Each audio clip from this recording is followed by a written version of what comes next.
Hello po. Ang late ko dito. Thank you po sa inyong lahat na magta-try magtapos ng content ko na to. Bali, part 9 na po. Part 9 ng Bible verses na bago kong content. Sana po masimulan nyo po mula part 1 hanggang final part. Lagyan po natin to ng part 9A kasi baka po mabitin yung pinakahuling sasabihin ko. Kaya lagyan po natin ng part 9A. Hashtag Bible verses. So, thank you so much po ulit. To God be the glory po. God bless us all po. Mag-ingat po tayo palagi. Maging prepared po tayo sa mga paparating na panahon ng generation natin na to na tinatawag po ng Holy Scripture na the last generation of humanity. So, pinipray ko po na sana po lahat tayo maging chosen, lahat tayo ay mapili ng ating Panginoon na pagbibigyan niya ng natatanging pangalan at pagkakalooban niya talaga ng eternal life and eternal happiness dun sa ginawa niya pong bagong langit at bagong lupa. Amen. To God be the glory po. Ingat po tayo palagi. Panghawakan po natin yung faith natin sa ating Creator kasi sila lang po talagang mag-amang dapat natin pagkatiwalaan ng kaligtasang pinapangarap natin. Napakahirap po guys na maiwan tayo dito na maranasan pa natin yung mga masasamang pangyayari na paparating sa mundong ito. Lagi po tayong mag-iingat, pati po ang health natin, ingatan natin. Mas madalas po nating bigyan ng panahon na makipag-usap tayo sa ating Panginoon na ipakita natin sa Kanya na nagtitiwala tayo sa Kanya, na sinisikap natin sa ating kaliitan, sa ating pagiging fragile, na hinahanap natin talagang mga motivation na gusto din ng ating Creator na gawin natin, na isabuhay natin. Kasi ito po mga guidance natin para mas lalo pa natin pagtibayin yung faith natin sa kanilang mag-ama. Amen. So, this part is part 9 na po, part 9A. And it says, when the devil attacked a couple, causing them to lie to God Himself. From Acts 5, verse 1 to 11. This is story of Ananias and his wife Sapphira. Now a man named Ananias, together with his wife Sapphira, sold a piece of property. With his wife's knowledge, Ananias kept back part of the money for himself, but brought the rest and put it at the apostles' feet. Then Peter said to Ananias, "How it is that Satan has so filled your heart that you have lied to the Holy Spirit and have kept for yourself some of the money you received for the land? For didn't it belong to you before it was sold?" Peter said to Ananias, "And after it was sold, wasn't the money at your disposal? What made you think of do such a thing? You have not lied just to human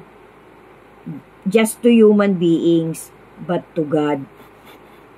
When Ananias heard this, he fell down and died.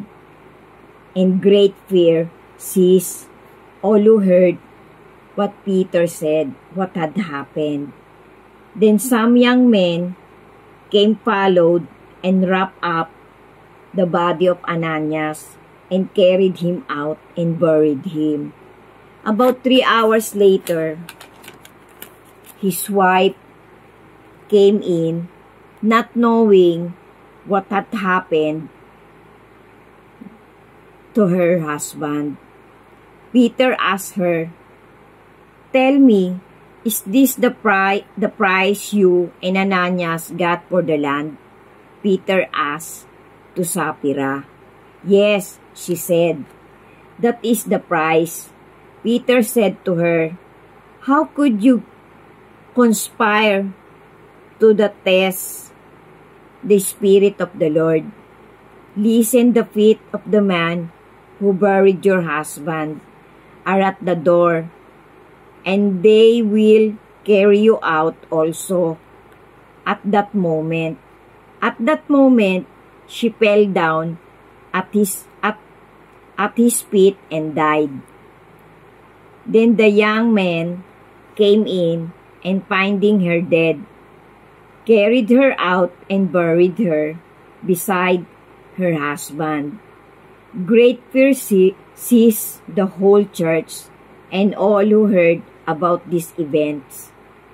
The story of Ananias and Sapphira underscores the importance of honesty and integrity in God's eyes. They attempted to deceive the early church and present themselves as more generous than they truly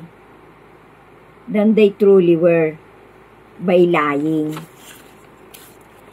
So guys, isa din po itong incidents sa Word of God, sa Holy Scripture, na nagpapatunay po na kapag ka po tayo nagbitaw ng salita, guys, na nangangako tayo sa ating Creator, iwasan po natin yun, guys. Sabi nga po sa Holy Scripture, kung oo, oo.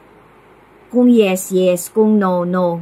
Tsaka kung mainit, mainit lang. Kung malamig, malamig lang. Hindi daw po pwedeng maging lukewarm. Ayaw po ng ating Creator ng ganon. Kasi nga po, ang idadagdag natin sa oo at sa hindi ay magiging kasalanan na.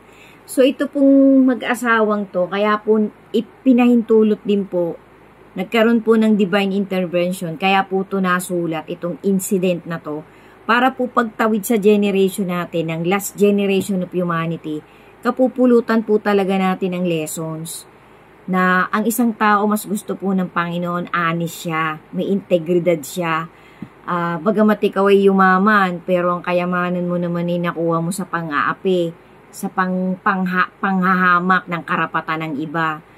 Hindi po yan kalugod-lugod sa Panginoon. Sabi nga po, lahat ng kayamanan ay may pinanggagalingan. Maaaring regalo to sa'yo ng Panginoon, niloob niyan talagang mapa sa'yo, pero gagamitin po natin ang tama. O maaaring nagsikap ka, kagaya din po nung insidente dun sa the rich man pool, na tuwang-tuwa sa dami ng inani niya, inilagay din po ng Panginoon yung kwentong yan sa Holy Scripture para magbigay din po ng lesson, generation by generation, na makakabasa ng Holy Scripture. Kasi nga po, ayaw po ng Panginoon na tayo ay umasenso, yumaman, pero nanggaling naman sa may ginawa tayong hindi maganda, kaya natin narating yung bagay na yon. Kasi gusto po ng Panginoon, pangahawakan natin yung pagiging honest at integridad ng isang tao. Di bali nang maging mahirap ka sa paningin ng Panginoon, pero nandun ka naman sa makipot na daan na tinutupad mo talaga yung motivation ng ating Panginoon. Kaso nga po, alam din po ng Panginoon na ang bawat human beings ay prone to make mistakes. Ang kagandahan lang po nun, may panahon pa po ang bawat isa sa atin na kahit tayo nagkakasala, kahit tayo nagkakamali, nakahanda tayong magsisi, magbago, at magbalik loob sa motivation ng ating Creator.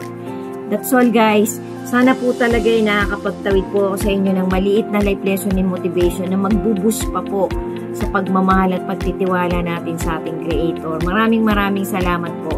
Sundan nyo po yung B, yung pinaka-final part. Sana po bigay natin lahat sa ating Creator ang glory, ang pagpanaw ng utang na loob, ang pagpapasalamat sa kung anong meron tayo, sa kung anong nangyayari sa bawat isa sa atin ngayon. At maging prepared po tayo na lagi tayong tumawag sa Kanya ng pagliligtas niya at pagmamahal at pag-iingat niya. At sana idagdagan pa po ng ating Creator ang faith ng bawat isa sa atin. Amen.